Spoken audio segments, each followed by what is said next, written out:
Optimal health for high performers. This is the Health Upgrade Podcast with Dr. Nawaz Habib.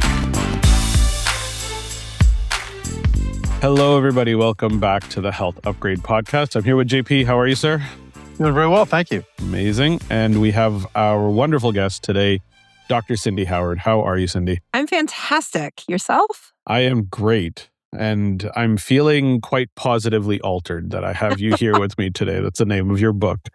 And I'm excited that we were able to get this set up and have you join us because your journey, your story is a little different than most functional medicine docs that are out there in that you experienced both sides of this equation of being the doctor and the patient, and to a pretty significant extent. So today, I really want to share with the audience what the experience is like being both on the doctor side, which you do very well, and you're a wonderful speaker, by the way, and on the patient side. Because on the patient side, when you are going through it, it's different. There is a definite difference in experience, and I really want to be able to share your story. So I would love for you to kind of just share initially kind of the Coles Notes version of what's happening and how your journey led you to this diagnosis that changed your entire life. Yeah, and for the better, just so that we can be clear. It did. It changed it for the better.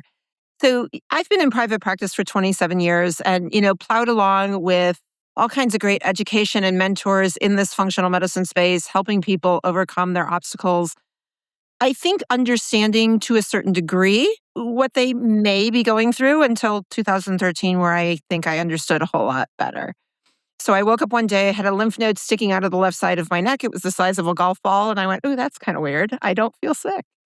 And knowing, we joke that we all have what we call medical school syndrome, right? The minute you get a symptom, you think you're dying and there's 100 diseases that go through your head. And, sometimes knowledge is a little dangerous. Well, I played that game, but I also knew that the lymph node wasn't normal. So you fast forward through an X-ray, a CT scan, a lot of blood work. I've been looking at blood work for decades, never freaking out because there's always something we can do about blood work that doesn't look good until you get your own. And then you freak out a little bit because it's hard when you look at your own.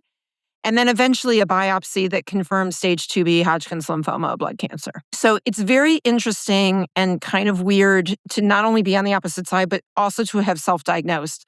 Because I didn't get the privilege of sitting across from a doctor where I could full-blown panic and get hysterical and cry and go, why me?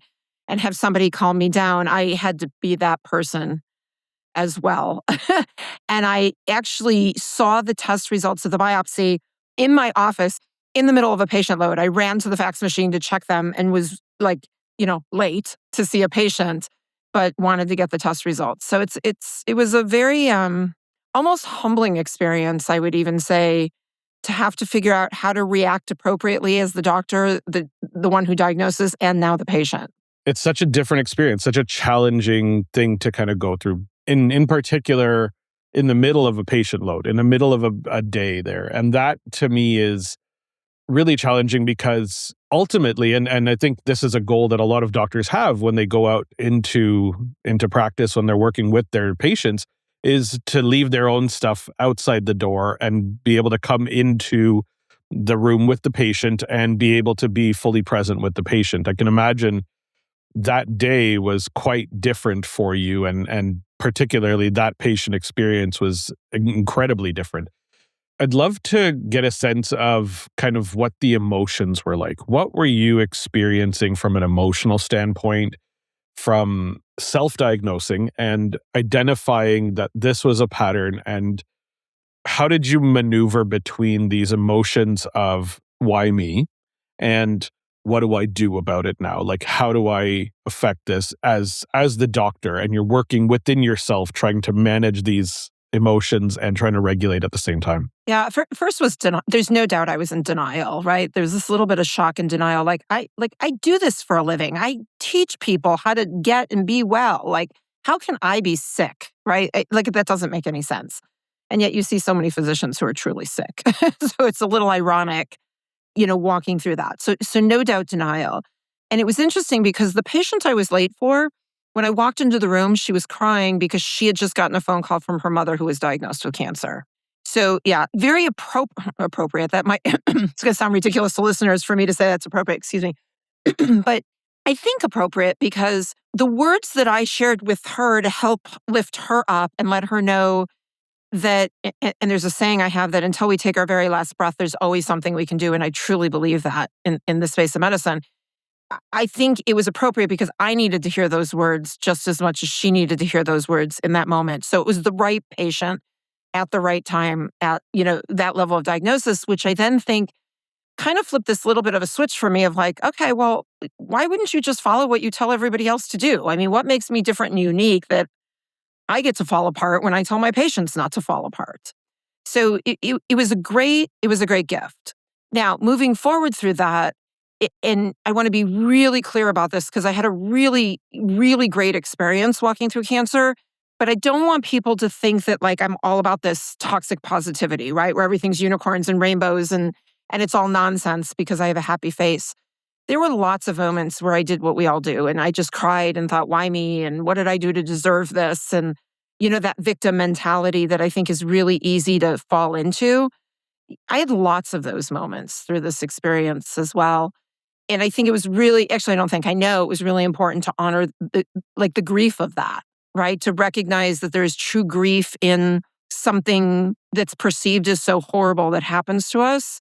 Understanding that once we can sort of grieve and honor that, then we can move into the space of positivity to overcome. I'd love to get your sense of and kind of learn about, because I think a situation like this is a heavy stress burden psychologically, not only, but we've added the biochemical, we've added the physical, all of the stressors are coming in and your day-to-day life is now shifted, right? So we're filling that stress bucket pretty quickly and pretty heavily. There's a huge dump that's occurred psychologically when you get the diagnosis.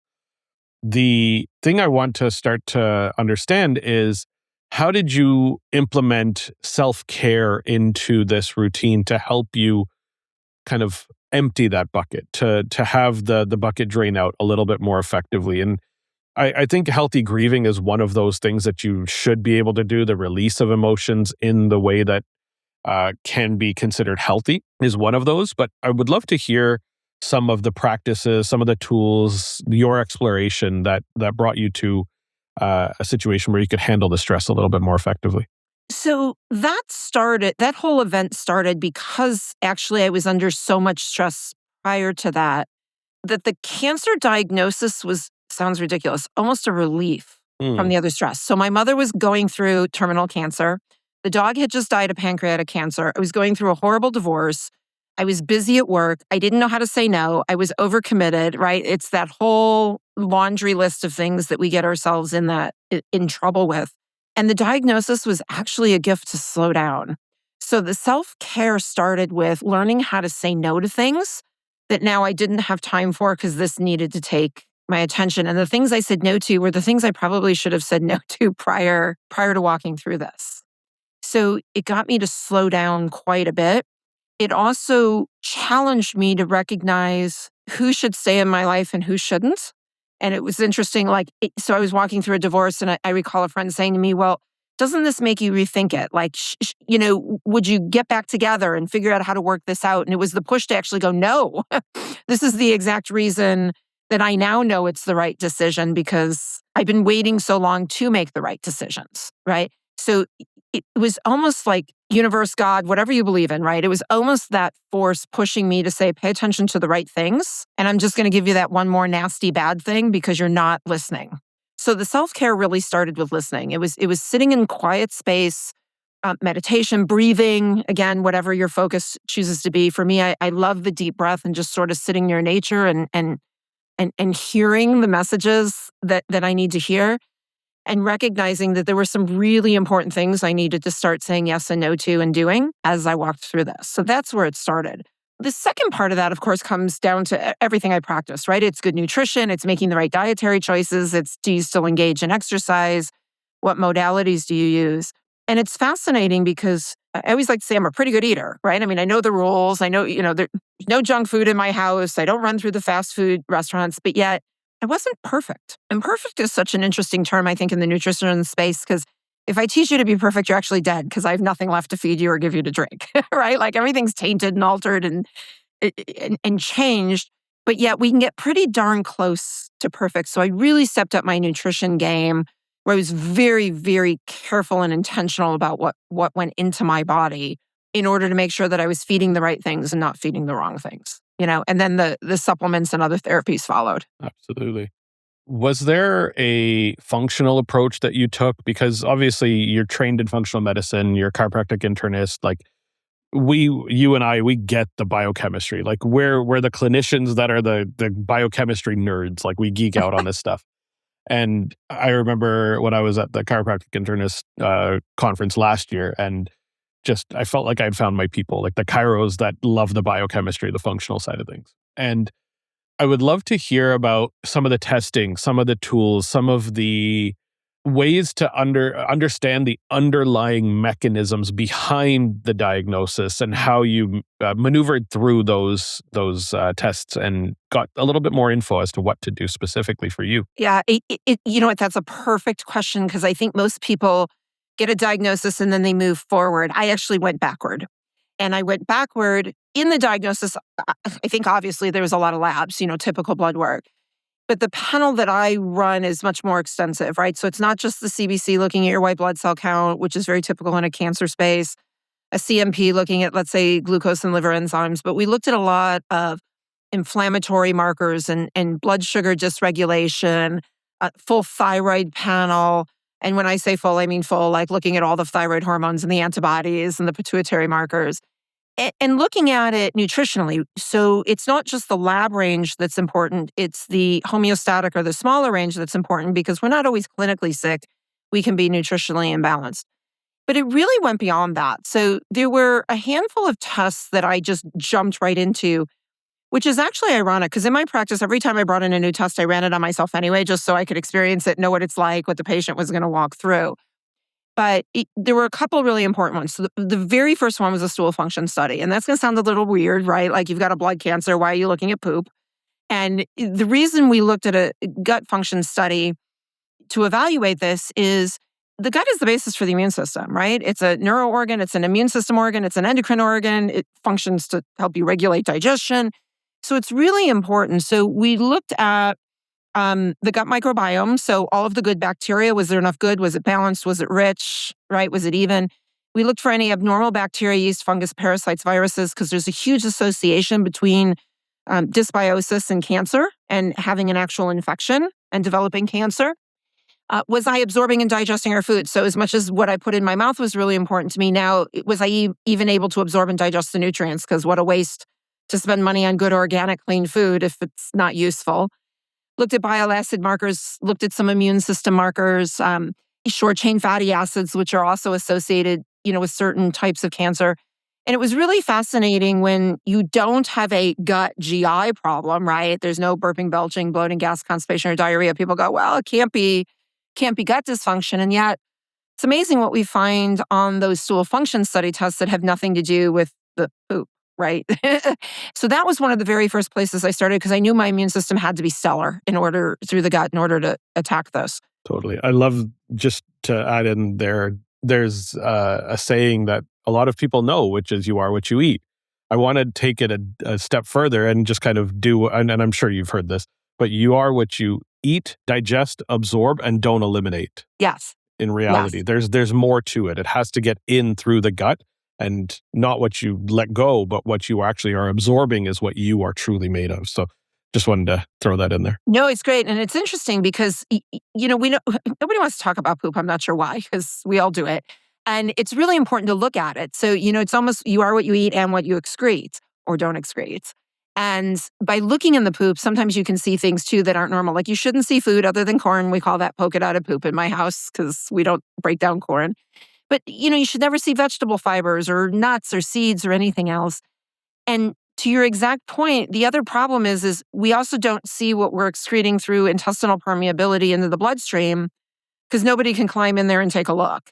And that's one of the really important things too, because all of that waste material then can become very toxic and excrete. We joke in the internal medicine world, it's similar to if you go to a restaurant and you don't finish the food on your plate, And all of that food goes into a dumpster, and it's summertime, and that dumpster is outside, and the garbage men don't come for a couple days, and it's 96.8 degrees, let's say typical degree of the human body, right? And think of that smell and the fermentation process that goes on in that food. It's sort of no different in the intestines if you're not excreting the waste material, right? So, there's probably somebody that clicked off now going, this is just too gross for me to listen to in this moment, but keep listening, because it's almost like I want you so disgusted by that idea that you do look into the gut health to make sure that's not you, right? There is no intestinal permeability. So super important.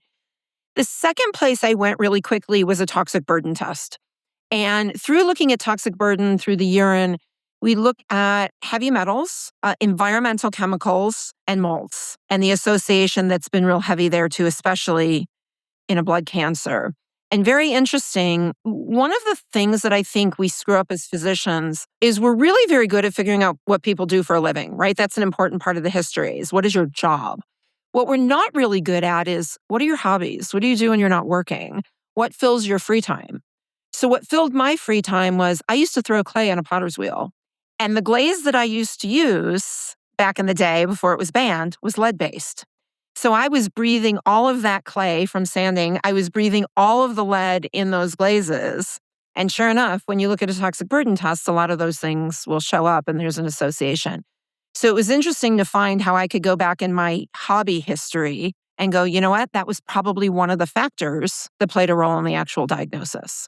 So the toxic burden, and we're all exposed, right? It's, again, really hard to be in this life on this planet and not be exposed to these things. But the level of toxicity is really important. And there's so many of us walking around with elevated levels that just don't pay attention, don't recognize it. So those two were the first two tests that I ran down. The third one was an adrenal test looking at my cortisol output. Because I'm a type A runner. I have two speeds, right? It's this and sleeping, right? Those are my two speeds. And when you run at full speed all day, the probability of getting burnt out and having elevated cortisol or cortisol disruption is pretty obvious. And interestingly enough, my adrenals were fantastic, which was very surprising to me. I really expected them to be tanked, to need some support. But knowing when they're functioning well, that supports the immune system and the body's ability to fight and recover.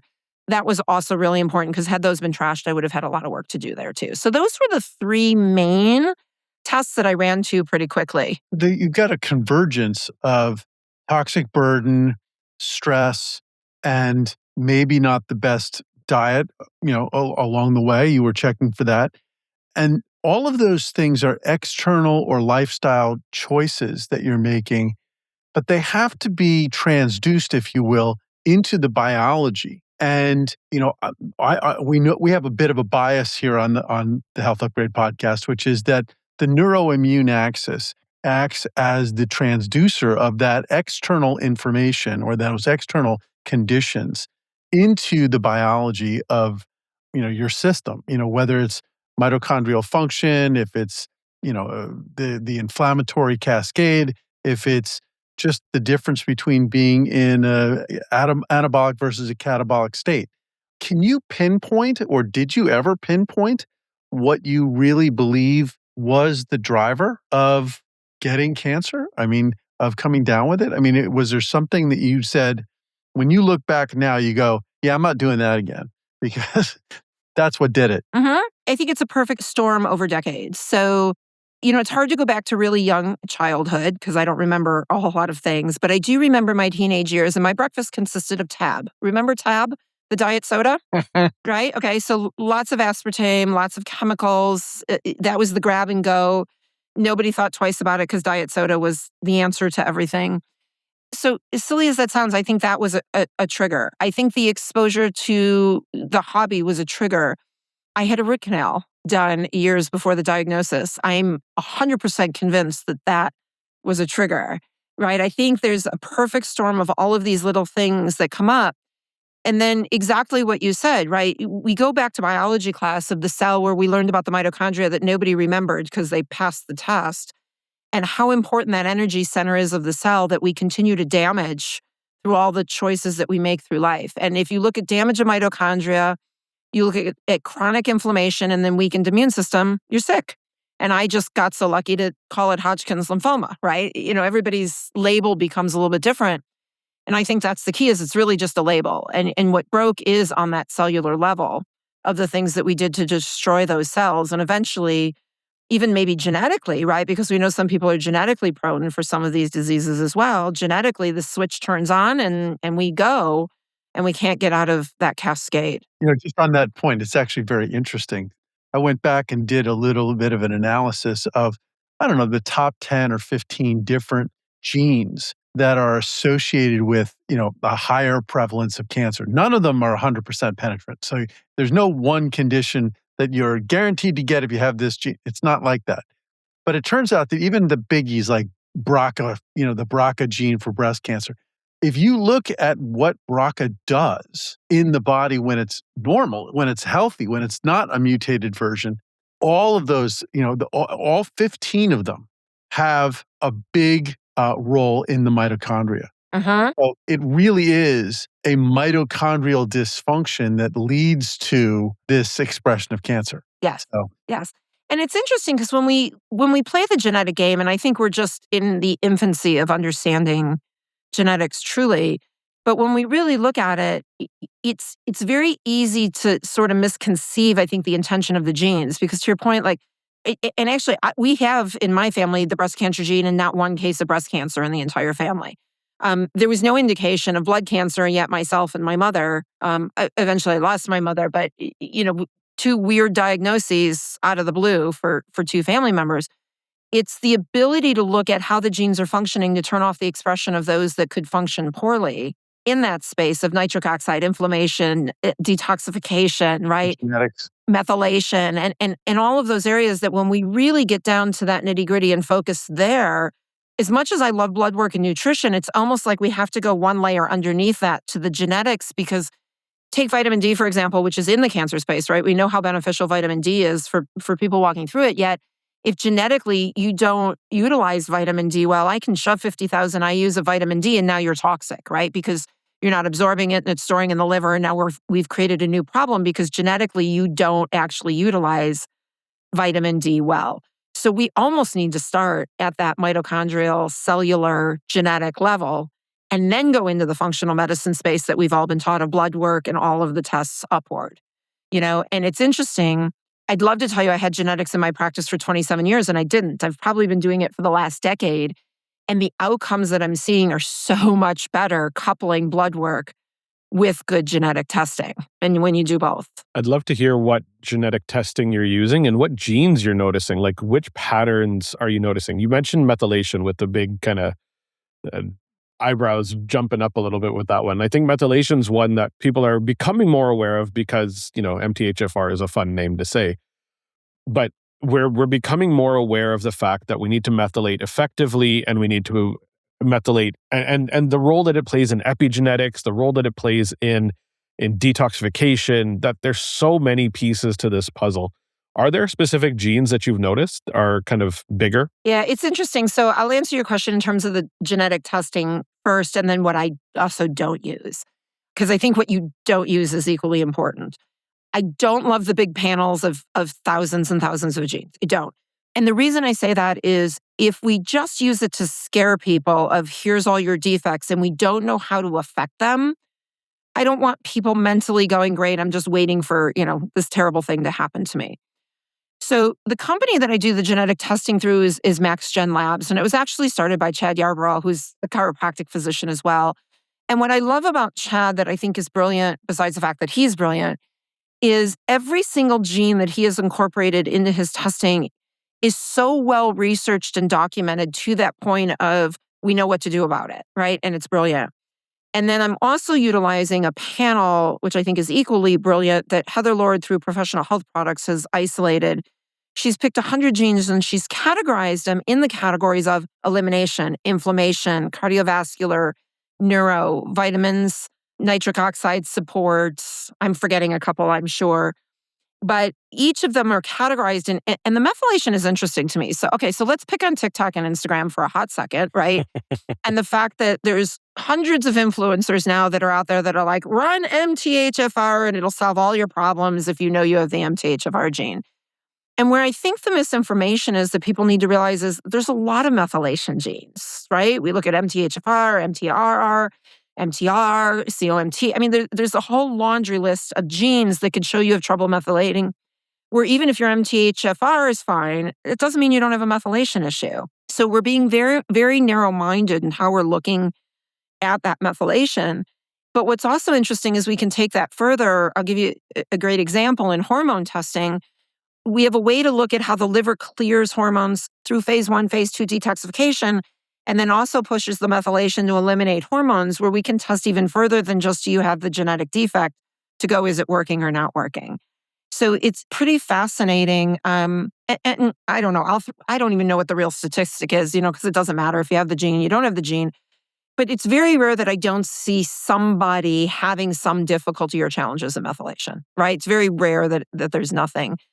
We see a lot, the COMT gene is a really big one for me, the ApoE genes, especially in the neurological space for dementia and Alzheimer's, very, very common. And yet, we're all sitting around to get dementia. And why aren't we doing something ahead of time, looking at telomere length and looking at fatty acids and all of the good nutrition that can support all of the neurocognitive decline that we have when we know we're prone, right, for something like that? I mean, I'm positive on the ApoE gene with dementia and Alzheimer's in the family. And, fatty acids, vitamin D, NAD. I mean, that's in my diet already, even irregardless of the cancer diagnosis, because I know I'm prone.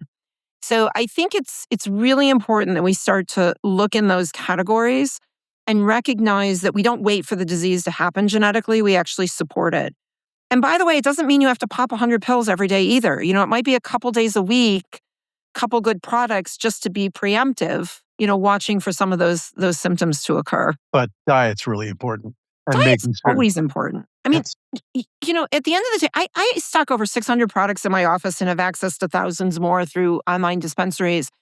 And quite frankly, if we ate perfectly, there's not much of a need for any of those. Mm-hmm. I mean, truly. The problem supplements is we are don't supplemental. Eat well. Yeah. Supplements are supplemental, but if we're lacking the nutrients from the diet in the first place, that's where they're necessary. But we don't eat well, you're right. We don't eat well. If you'll indulge me, I want to go back to one more test that was really important, because this is essential in the cancer space that I truly believe we don't have the awareness of, and it's starting. And the other test that I think every human being with a diagnosis of cancer, with the exception of brain and bone, just because we can't do this test on those two things, should look at a lab called RGCC. And RGCC is a lab out of Greece. It was started by a Greek oncologist who, probably woke up one day and said, we're doing cancer wrong. And he's right, we're doing cancer wrong in this country. And the testing is very interesting because it's a simple blood draw after a couple weeks of making sure you're not taking anything for false information. But it's a simple blood draw that measures the amount of circulating tumor cells that are present in the body.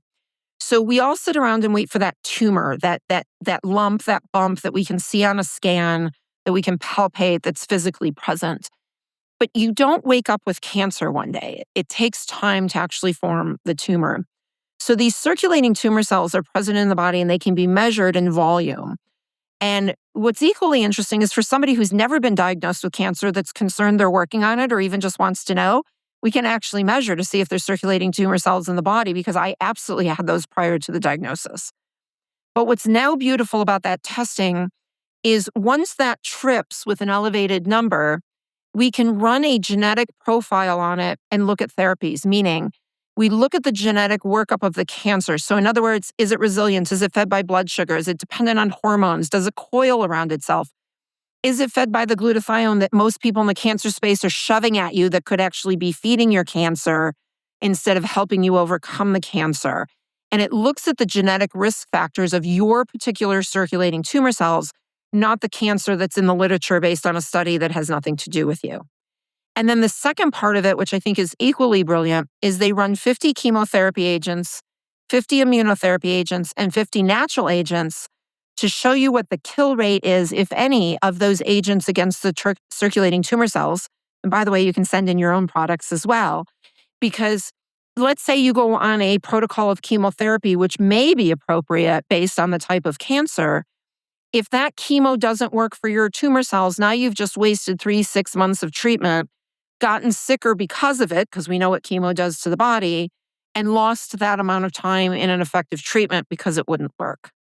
So it's a brilliant test for people to make the right, good decisions, regardless of what, allopathic, non-allopathic combination of both. Not here to judge, but choose the right things that actually work versus just trusting, again, a study that was funded by a drug company that has nothing to do with you specifically. Yeah, there's some groups out there right now. In fact, I think there's a couple of companies that are focused on looking at the entire panoply of drugs that are available, and they're looking to retask them into new areas, and especially in cancer. Genetically, really, you need to know the unique genetic sequence or profile of your cancer. And once you know that, then you can go and look to see whether or not, an anti-malarial might be effective or an antibiotic. I mean, there's all sorts of different cross reactivities that these drugs can have that can be very beneficial. And, of course, there's no money to be made doing that. There's no pharmaceutical company going, yay, we've got one more patient for this drug. That's not their interest. They want to try to get everybody with B-cell lymphoma to go and do one treatment paradigm. And if that means that 40% of the people don't make it, that's okay. They made a lot of money doing it. So I think if you got to be proactive about your own health, and these are options, and great thinking, great on the people who did that. So I'm a big believer in what you said they're doing at RGCC. Yeah, it's brilliant. My goal is to live, right? Like mine's not to feed a study and make anybody money and, be written up in the books. No interest in that. Mine is to get on the other side and be able to tell my story. And I think it's really important that patients start advocating for themselves that way in that space. Another interesting piece of my journey, and it's disgusting kind of how this happens. When I walked through, and it's a long time ago now, the treatment protocol for Hodgkin's lymphoma is a series of drugs called ABVD, and it's just the letters stand for the different drugs. And the B stands for bleomycin, which is an extremely toxic, they're all toxic, but the bleomycin is a very, very toxic drug. And there was a study at the time that was going where they were doing the AVD without the B. And I actually applied to be in the study because that's how you get your treatments, right? And I thought, okay, this will be great because the bleomycin is so damaging. And they wouldn't allow me in the study because I wasn't sick enough. You had to be stage 3 or greater. I was stage 2B. And because I wasn't sick enough, they said, you can't be in it. And I said, okay, great. And I wound up going through a center because chemotherapy is curative for Hodgkin's lymphoma. So sometimes you make the decisions to go down the allopathic route. But I went to my doc who practices somewhat holistically. And I said, I want the AVD. And he goes, you can't have it. And I said, no, really, I want it. He goes, insurance won't cover it. And I said, no problem. I'll write a check. I don't want the bleomycin. He wouldn't give it to me. He wouldn't prescribe it without the bleomycin. So I had to say yes, right? I mean, again, I'm picking life or death. I made a good decision. And it was interesting because while I supported myself, and I'm happy to share that protocol, but while I supported myself through the bleomycin, I now have Raynaud's that I control, and I now have lung damage. I'm at 76% lung capacity as a result of the damage from the bleomycin. Now, better to be alive with symptoms than dead with none. So I'm okay, and I've accepted, that fate. But I also do think, what if he would have said, yes, I'll give that to you without the bleomycin? Could I still be here talking to both of you without the side effects of that particular horrible drug? And yet, interestingly enough, the bleomycin genetically works for me on the RGCC test, but it's still a very, very toxic drug. I love what you're saying here because what you're advocating for is N of one medicine, right? It's the individual advocating for themselves. It's being an informed patient and obviously being a clinician yourself and well-versed in the biochemistry, well-versed in the understanding and well-connected to all of the things in the innovative healthcare space. You were able to kind of find these things. I think a lot of patients, when they're navigating through this, are hopeful that their doctor has their number one best interest at heart. And not to say that the doctors don't, but a lot of them aren't fully informed. And I think that's the thing that we need to change. And I'm hopeful that AI helps to provide a little bit more of that informative capacity at an individualized level, because the computing power can provide us, if we understand genetically what's going on, epigenetically what's going on, understand the toxic burden that we are under, and we can plug all of that information into a tool that can compute all of that information very easily, then what we can provide is individualized care that likely will work better for this particular person at a higher rate with the lower risk of negative intended consequences. And for me, where I see healthcare going is very much towards this N of one medicine. We're in a transition space right now where the early adopters are building this out, and the AI teams are coming up with like, how do we build this out? But we don't have the full research piece to plug into it yet. Where do you see healthcare going? Is that pretty accurate in terms of where you kind of think we're going to head? Yeah, I'll tell you what. Yes, but I'm nervous by it, and I'll give you a perfect example. There's an organization out there in which people can pay, a few $100s to get blood work with repeats and a beautiful computer program and some recommendations, right? And great example, I have a patient that is in New York now that I cannot order labs on due to the fact that we're not allowed to order in the state of New York. He said, "Can I go through this organization to get the blood work that you need to help me?" Absolutely. Paid his money, got a beautiful report. I read the report and it told him how healthy he was. He's walking through cancer. So being that it was a computerized AI type program, right? Without the interaction of the individual to understand the other things that he was walking through or know to ask the questions outside of a typical questionnaire, he would have been very improperly taken care of if that was the only thing he relied on. So here's what I don't want to see. When I walked through my education and it was all in a classroom, teachers standing in the professor in front of the room teaching us, and it was very formula based. If this is high and this is low, you give that. And if this is off and that's not, you give something else. And it's a great place to start because everybody needs sort of a textbook starting place is to know what to do in this space, right, that we're calling functional or alternative medicine. By the way, I hate that term.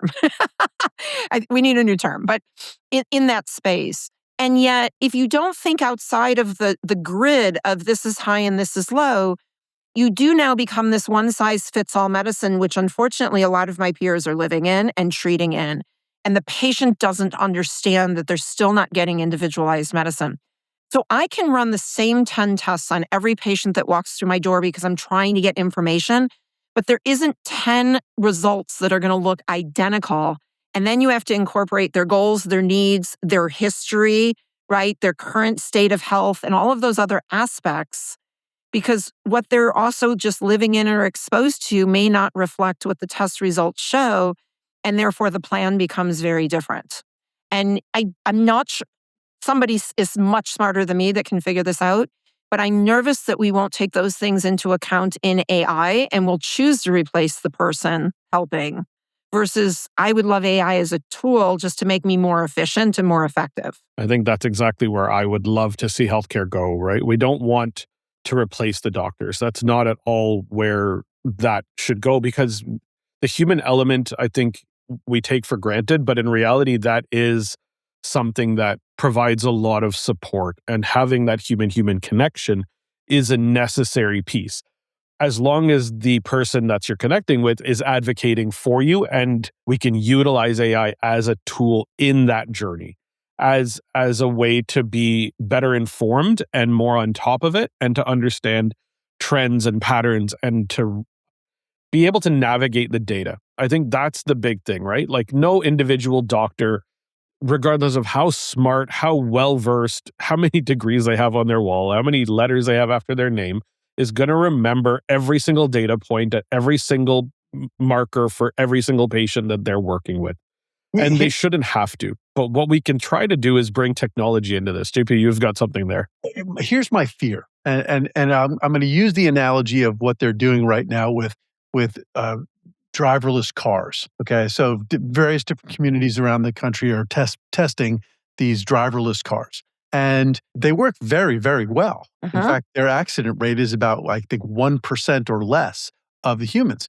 But the way they started was they had a human on board, and the human on board was there to grab the steering wheel and do something if the car wasn't functioning right. And what they found was that when the car did have an accident with that driver on board, it was 100 times out of, or 99 times out of 100, it was because the driver, the human, took over and did something that the AI wasn't going to do and caused the accident. So whether or not you have the AI on board, if you have the human involved, the human is going to still drive the accident. And I think what's going to happen, and I appreciate the fact that as healthcare providers, you want to have AI as the tool helping you. But I suspect that what's going to happen is that human beings are still going to be the primary driver of the errors, and that you're actually going to end up with healthcare providers recognizing that in themselves, becoming fully dependent on the AI to do it. We see it in every place where AI is being used. There is a tendency to just basically go with what the AI is telling us to do. And so my hope is not so much that the human is going to remain, the primary decision maker, but I would like to see the humans continuing to question and not necessarily overriding, but as patterns develop of flaws, that we pick up on those. That's where I think the best hope is. Yeah, and I think there's two components of that, JP, and I'm going to create some job security for myself based on your comments because I don't want to be replaced, right? I love what I do. But I do think that there are two things. One is we do also still have to be careful of where the AI gets the data points, right? So if I'm providing the data points and my data points are not accurate, now that can shift also right? So I think there's a delicate balance in there. It's interesting. I was putting together a presentation the other day and I went to Claude and I said, okay, here's my outline. I want some information on this because I was trying to be more efficient, right? But I want everything resourced and I want to know the resource that it's coming from and the reference material so that I can verify it. And I was laughing because an article I wrote came up in my own research. And I'm like, how do I know I was it? Now I got to go check my own, what if I wasn't accurate in the article? Because it was quoting me, and we just trust those things. The space where I think right now, at least where AI sits, that also gives us job security is in the emotional piece. So there are times I have a patient come into my office and I've got lots of test results and protocols and I know exactly what to do for them. And we don't even get there because you know what? They're having a meltdown. They're having a tough day. And it's almost as if I've become a therapist that day and I just listen. Sometimes they just need to be heard. And that empathy that hopefully we're good at as clinicians can also play a role in the neurophysiology, right? The neuroplasticity of our brain, which now becomes equally important because, if the AI is like, Cindy, you're really pretty today and you're healthy and here's your treatment protocol, I'm not sure it's as believable as if I can wake up in the morning and go, you know what, I'm healthy today and I'm grateful for the opportunity to move through this. And by the way, I'm pretty, right? So that neuroplasticity of the messaging of what the brain believes what is heard, I think that emotional element is still really best provided by a human being and not by AI. And they might figure that out too. I don't know. We all know that 90+% of the communication that we have with other humans is nonverbal. I mean, it's not just a transfer of words. It's all of the other pheromones and body language and facial expressions and all of those things yes, we absolutely need that. And what we talked about before is, the neuroimmune axis is a really important transducer of the external world into our biology. Well, one of the huge parts of that neuroimmune axis is our interactions with other humans. We know that people who are lonely are far more likely to have illnesses and not recover from serious illnesses than people who have a great support network of people. We saw this clearly through COVID, right? Like people were physically separated. We didn't have the connectivity that we had in person, and the mental health epidemic blew up, right? And we not only that, I'm sure diagnosis rates of so many other conditions, cancers, have gone up significantly over the last 5-7 years.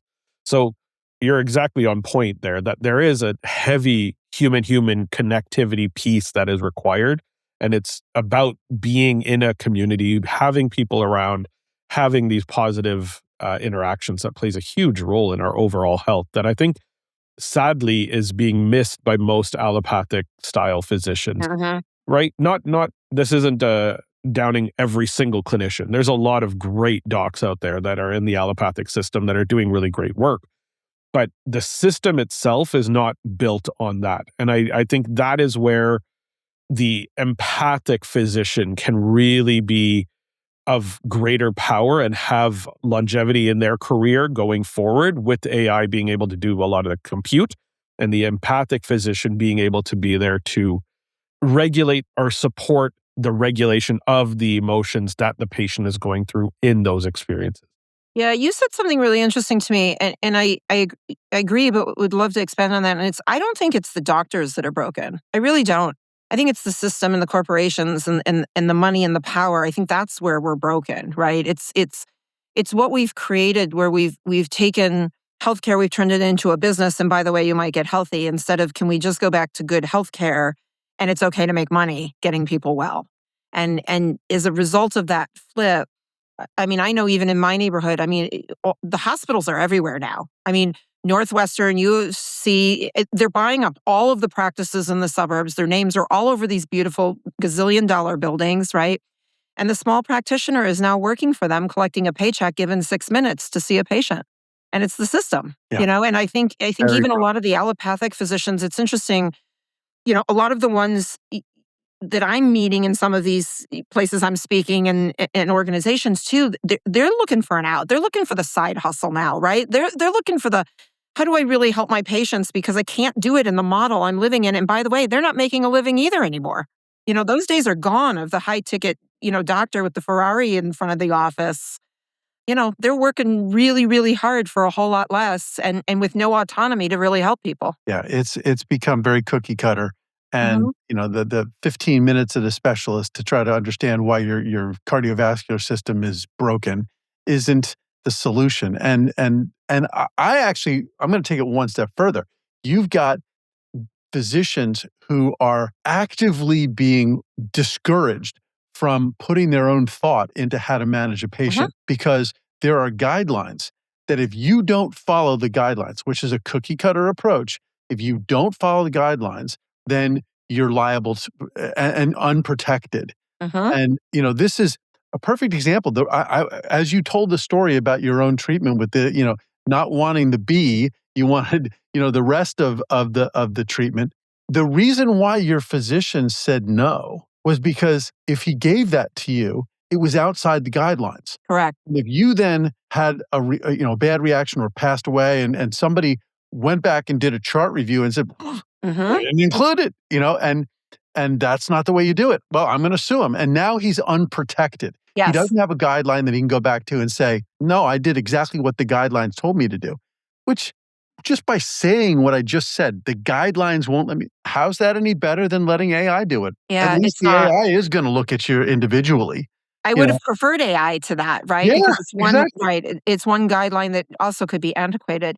You know, when I first received the diagnosis, so I had sent myself to the University of Chicago for the biopsy. And then at that point, I'm like, okay, I'm not an oncologist. I need a team, right? It was time to employ another physician. And it was interesting because the first place that I went, I sat down and they went over the treatment protocol. And I said, okay, great. But just so you know, this is what I do for a living. And I'm going to incorporate some other alternative therapies in here. And one of the therapies I wanted to do was high dose IV vitamin C. And they flat out looked at me and said, no. And I said, what do you mean, no? And they said, well, it's going to interfere with the chemotherapy treatment. And I said, great, provide me the research that shows it's going to interfere with the chemotherapy treatment. That was the end of that conversation, right? There was no research. And I said, look, I've got documentation that shows it's going to help me, so I'm going to incorporate that. And if you're not willing to treat me along with that, then this is not the right place to get treated. And I walked. And, you know, it was interesting because I did wind up in a place where the IV vitamin C was actually highly recommended and prescribed myself. I was popping about 150 pills of natural supplements a day off of blood work and other tests. Oh yeah, those were my meals for approximately 6 months. But, you know, it's interesting because I missed 1 day of work and 6 months of treatment because I fell down a flight of stairs and sprained my knee, versus being at home vomiting and miserable and unable to treat patients. And quite frankly, nobody knew I was going through treatment unless I told them I did so great. And it was because of all that adjunct therapy, while the chemo was doing its job, and it did its job, I needed to, you know, I joked, the chemo throws a parade in the body. I was the street sweeper. I came in with all the good nutrition to clean up the mess that they created after the parade, right? So that it wasn't a completely trashed site. And came through it beautifully. But it was really even hard for me to find a practitioner. Now, I could have lied. how many of us lie to our practitioners about what we're doing, which I don't advocate for, but I could have lied. But at the same time, I really wanted a team that was supportive of everything I did. Now, I'll also tell you it was very interesting because I'm a pretty smart cookie. And I went back to my doc at the center and I said, I've been doing a lot of homework. I really also want some IV curcumin, right? Because we know the effects of curcumin on the inflammatory cascade. And he says, well, it's not really standard of care yet. I can't really do the IV curcumin. And again, I'm like, I'll sign any document you want. Nobody's suing. Like, I don't care. Well, do it under the table, right? Like, I don't care at this point. I know the benefits. I want the IV curcumin. Refused to do it. You know what he's now administering to patients with cancer? IV curcumin, right? So my cancer was too early, I guess, for him to implement it. But, that's the tough thing is we sit around as patients waiting for things that we know are beneficial.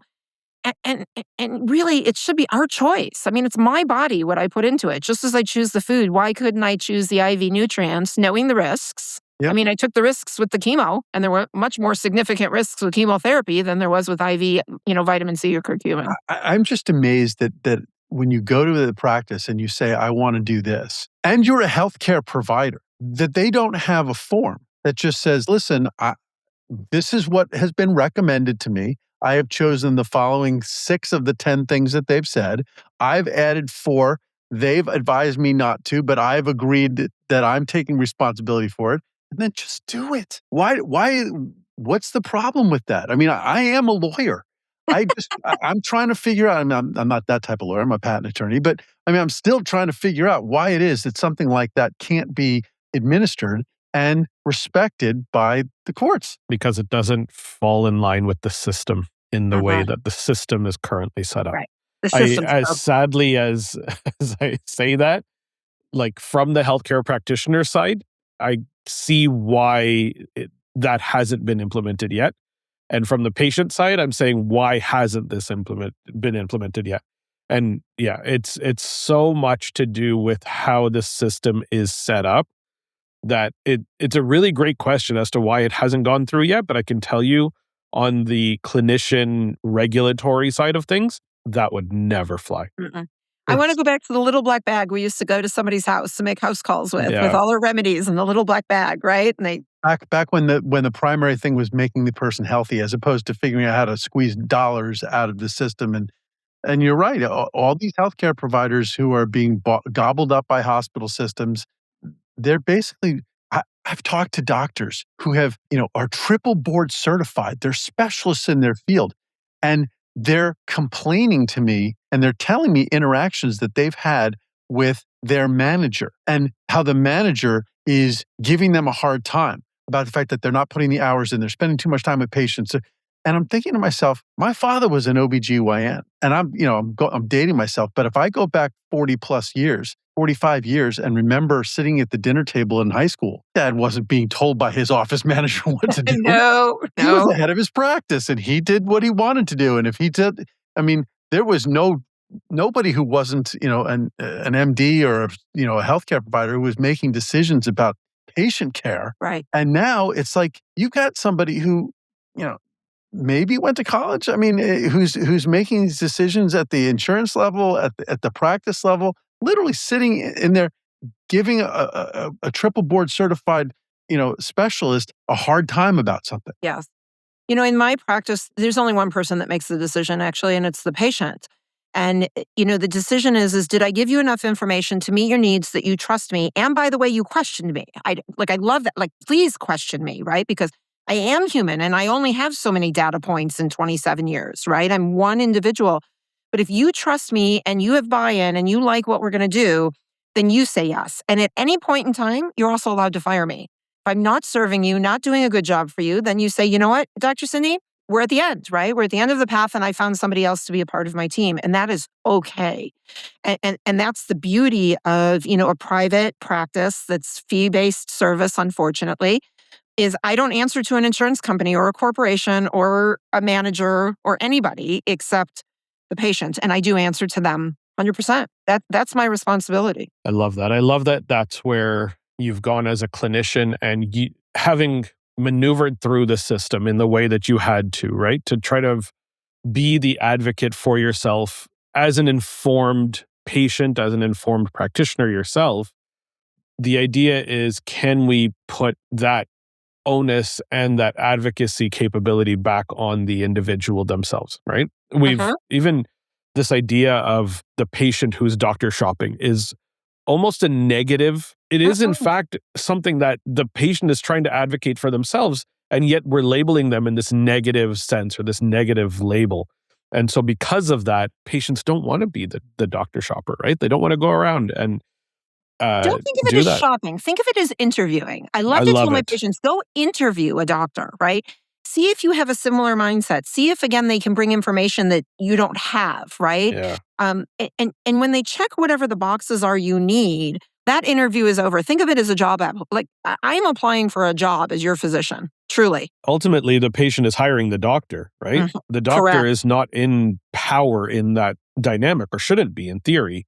And so the onus should be on the doctor to advocate for and be supportive of what the patient wants, because ultimately the patient is living the life. It's not the doctor that's living their life. Yeah, I mean, truly, and this sounds horrible, right? Like, at the end of the day, I truly don't care what you do. I don't mean that, like, you can go eat McDonald's and not sleep and run yourself ragged. I'm still going to educate you on what those things are doing to your body and how you can help. But it's still not my decision, right? So when I say I don't care, that's not the cold I don't care. It's the no judgment care. In other words, you choose, but I will help you choose better when and if you're ready to do that. And then you take the information from me you want, you throw out what doesn't serve you. Yeah. And it's okay. I love that. Okay. Yeah. And everybody, I think it's important to stand in your own, in your own space and go, I'm okay with my choices as well. Right. I love that. And I think what you've done, and my kind of take home from your journey and the story that you've shared with us today, which thank you for doing so. My pleasure. The take home for me is that we need to set boundaries. We need to learn to set boundaries for what we will and will not tolerate from ourselves and from others. And we need to create these narrow lines of, here's where I'm willing to bounce between, and beyond that, no. Like, I'm picturing a bowling alley with bumpers, and we're not going to go into the bumper, or we're not going to go into the gutter, right? And when we have strong boundaries, when we are able to set these things up, for example, I'm not willing to, as you mentioned, go back to the relationship because I don't have time to deal with that shit anymore. I'm ready to move forward and find a better way for me to live emotionally and psychologically in my life, right? The food that you're going to be even more rigorous on, right? The supplements that you're going to be so particular on. You're going to fight to eliminate the B from the cocktail as much as you can. What we're doing is we're setting boundaries. And when people are not informed, they're not capable of setting those boundaries effectively. And so I very much am on the same line as you here, where the patient's job is to be informed so they can set boundaries, and to work with the doctor that's willing to help them work within those boundaries, right? And to provide them information, but doing so with the level of caring enough that we're willing to support you to go forward, but not being emotionally attached to you deciding whether you're going to do what the doctor decides or not. And it's a very challenging navigating point from a clinician standpoint, somebody who cares quite a bit, versus somebody who is very much within the system, focused on collecting their paycheck. As the patient, you should try to be informed and try to maneuver through the system in the boundaries that you set forth for yourself. And that's the optimal scenario, I think, for patients going forward, being able to be that N of one, to read the research themselves, to not feel overwhelmed. And I think this is where patients can potentially utilize AI, even in its current iteration, to be able to inform themselves about what's out there. What does the research say on this? What does the research say on that? Is it a really bad idea to try this supplement while doing that? Am I supposed to support my glutathione or not? Or exactly, right? So for me, that's where I think healthcare should go in the short term. And in the long term, who knows how it's going to go. But in reality, I don't think we can escape AI being a huge component of the healthcare journey going forward, if not the ultimate decision maker at some point. As scary as that sounds. JP, any final thoughts on your side? No, I so many additional questions that are more offline questions for Dr. Cindy. But no, I think this was a great conversation, and I think we covered a lot of ground. Yeah, absolutely. Cindy, I'd love for you to share any final thoughts that you can send out, having been on both sides of the equation. to our listeners, how can they advocate for themselves? How can they stand up and be an informed patient? Yeah, it's a fantastic question, right? I think one is do your own homework and bring it. And anybody that tells you they don't want to look at it, throw them out, right? Because it might not be good information, but let's vet it. Number one, because it obviously got your attention. Number two, trust yourself, right? Like if something doesn't resonate, if it doesn't feel right, it isn't right. And listen to that, and then move on. And then three, give yourself some grace. We all screw up. We all make bad choices. We all maybe don't go down the right path and you're not stuck. So, that lane that you put your boundaries in might have to shift a little bit, and that's perfectly okay. So forgive yourself for those choices and know that from this moment forward, we can just choose to make better ones and try it all over again, until you take your very last breath. There's always something that can be done. So just don't give up. Keep going. Build your team and move forward. I love this. My wife has this saying when my kids are getting upset about something. She says, listen, if you don't like it, you can move. You're not a tree. And I think this is a very appropriate kind of thought process. If what you are going through or what you're experiencing is not what you like, move. You're not a tree. You can do what you want. You can figure it out for yourself. And we have tools available to you that you can go out and do that. And so I think that's a wonderful sentiment to end our conversation on. Cindy, this was a lot of fun. I really loved having you on, for you sharing so openly both sides of this equation that you've been navigating through and thankfully have come out positively on the other side on. And for those who are interested, your book, Positively Altered, just a wonderful read because you were able to navigate it with humor, with joy, with love, and with informing patients on how to work through that journey really effectively. Please go out and check out that book by Dr. Cindy Howard.